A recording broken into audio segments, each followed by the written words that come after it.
Plenty of people, it turns out, are spending 16 hours on a hospital shift to help people they've likely never met dealing with some of the most heart-wrenching circumstances of life.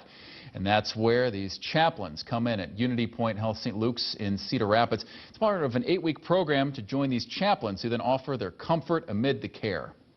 On Wednesday night, we met with Paul Rehn, the former mayor of Marion, who after leaving office joined the spiritual care team at St. Luke's as a volunteer chaplain. More than 3 years have passed and I'm still doing it. The is Paul signing up for the 16-hour shift from 4:30 p.m. on Wednesday to 8 a.m. on Thursday, offering what he can amid hope, grief, or sorrow. Can't proselytize, we can't recruit, and we don't do any of that because we're trained to deal with all faiths and no faith.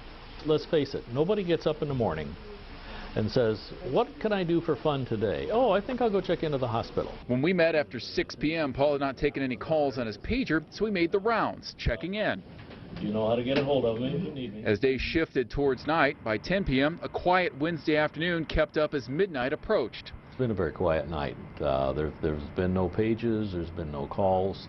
That means that nobody's had a crisis or had a situation that they need my help with. That could even mean I am allowed to sleep. I have a sleeping room, which Paul would take at 11 p.m. By the next morning, the sunshine poked through and the traffic returned. We met Paul at 8 a.m. at the end of his 16 hours on site. 3 o'clock this morning, when there was a family in distress that needed some talking and then a prayer.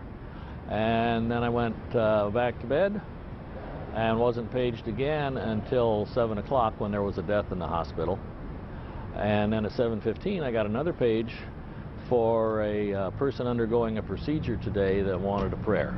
To train for the role of hospital chaplain, an 8-week course is required. We teach listening skills, we teach them how to be with people in times of crisis.